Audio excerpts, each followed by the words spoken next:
kelompok 5 akan mempresentasikan hasil dari pengamatan kami tentang ikan glowfish kami yang bernama Hermani Lili Kusuma yang akan disampaikan oleh Lonianika Diwinata, saya sendiri Clarissa Ingela Fitri, saya Mahadiana, saya Lasmana.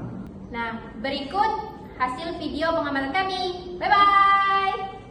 Oke, di sini saya Lonianika Diwinata akan menjelaskan permasalahan tentang Lili Kusuma. Setelah kami melakukan pengamatan selama beberapa hari, berikut ini beberapa permasalahan yang dialami oleh ikan glowfish Lili. Wadah penempatannya terlalu kecil.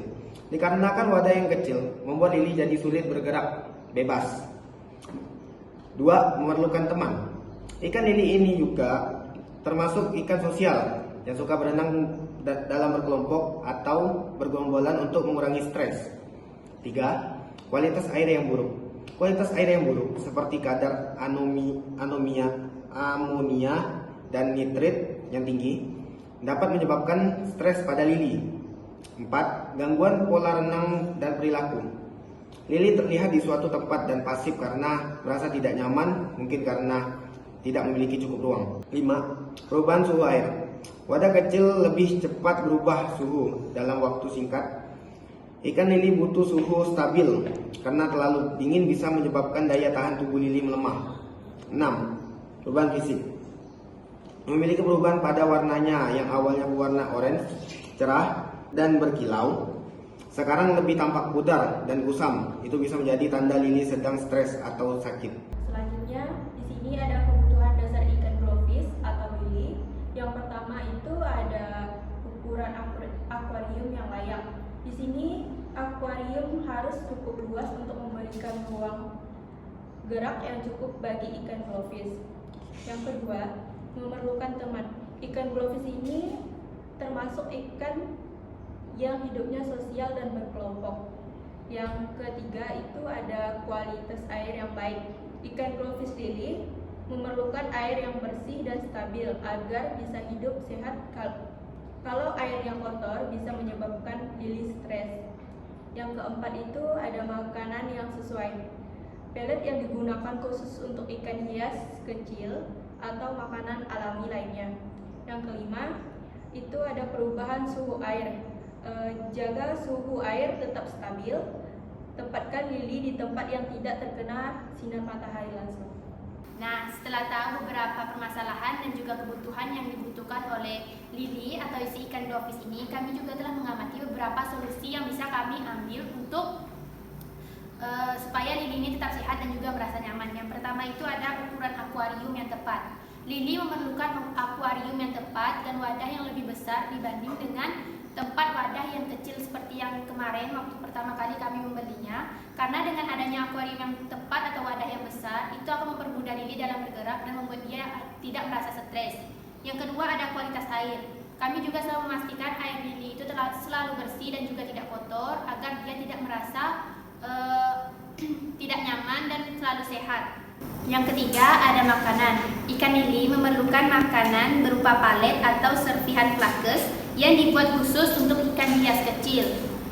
Pemberian makannya ini juga harus diperhatikan, mulai dari 1-2 kali dalam sehari. Pastikan makanan habis dalam beberapa menit untuk menghindari sisa makanan yang bisa mengotori kualitas dari air tempat penyimpanan Lili. Yang keempat ada pengaturan akuarium. Agar Lili merasa lebih nyaman dan juga lebih bebas bergeraknya, bisa kita tambahkan tanaman air, batu, atau ornamen lain untuk menciptakan lingkungan yang menyenangkan bagi si ikan Lili ini agar dia tidak merasa terlalu stres di tempat yang sumpek gitu. Dan yang kelima ada memantau kesehatan. Kita juga perlu memantau kesehatan dari si Lili ini, misal dari gerak-geriknya. Ya, di sini setelah diamati perilaku ikan glowfish atau Lili ini, terkadang aktivitasnya itu berenang aktif dan sesekali ke permukaan air. Lili juga terkadang tampak lesu dan berdiam diri di dasar air. Untuk nafsu makan ikan Lili ini, dari segi pemberian makan tidak dalam porsi yang banyak, mungkin dalam satu kali pemberian makanan biasa bisa 4-5 butir pelet. Selanjutnya, pergerakan. Saat ini lili berenang dalam kondisi yang normal. Tidak ada pergerakan yang aneh seperti berenang miring atau berputar-putar. Selanjutnya, dari fisik lili tersebut, setelah diamati dari awal lili dibeli dan dipelihara, yang kami amati dari perubahannya pada warnanya itu awalnya berwarna oranye cerah dan berkilau, sekarang lebih sedikit tampak kusam. Itu bisa menjadi tanda lili sedang stres atau sedikit sakit. Jadi dapat disimpulkan juga bahwa ikan glowfish ini merupakan ikan yang sangat aktif dan juga bergerombol. Kemudian perubahan suhu air juga berpengaruh terhadap pertumbuhan ikan. Kemudian kurangnya teman, karena ikan ini kami belinya persatuan, jadi tidak memiliki teman selama kami pelihara sampai sekarang. Dan juga perubahan warna yang sangat dominan dari ikan glowfish ini dari pertama dibeli sampai sekarang itu perubahannya sangat drastis. Kemudian perilaku yang telah kami amati selama kami memeliharanya, pertama itu aktivitas yang tidak konsisten, kadang aktif, kadang juga dia terlihat lebih lesu. Kemudian nafsu makan yang kurang baik, karena kadang dikasih makan itu dia mau makan, kadang juga tidak.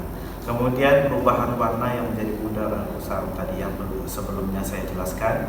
Kemudian ketiga, solusi yang dapat direkomendasikan untuk memelihara ikan glowfish ini agar awet atau bertahan lama. Yang pertama itu menggunakan akuarium yang lebih besar, kemudian menjaga kualitas air dengan mengganti air rutin ataupun menggunakan filter air, dan melengkapi akuarium tersebut dengan menggunakan aerator. Kemudian memastikan suhu air stabil, karena suhu air ini juga berpengaruh kepada perkembangbiakan ikan. Kemudian penambahan ikan lain juga berpengaruh, karena ikan glowfish ini termasuk ikan yang kelompok. Maka dari itu ikan glowfish ini perlu sekali mendapatkan teman agar ikan glowfish ini tidak kesepian. Pencahayaan ini juga berpengaruh, apalagi kita peliharanya dalam akuarium, pastinya kita perlu menambahkan cahaya. Nah, sini kita menambahkan lampu LED sebagai cahaya penerang dari akuarium tersebut. Kemudian pemberian pakan yang sesuai, karena pakan yang sesuai ini juga bisa menentukan kadar air tersebut kotor atau tidaknya, karena kalau terlalu sering kita memberi makan kepada ikan glowfish, otomatis akuarium tersebut akan mudah menjadi kotor. Kemudian penambahan dekorasi pada akuarium ini juga mempercantik suasana dalam akuarium tersebut dan juga bisa membuat ikan tersebut tidak bosan. Kemudian memantau kesehatan ikan secara rutin. Jadi ikan glowfish ini bisa kita lihat dari kesehatannya itu yang pertama dari sisik. Jika ada tumbuh jamur itu otomatis kita harus kasih vitamin air agar ikan tersebut tidak mengalami kecacatan ataupun sakit. Mungkin itu saja yang bisa saya sampaikan dan saya simpulkan dari penyampaian teman-teman yang lain.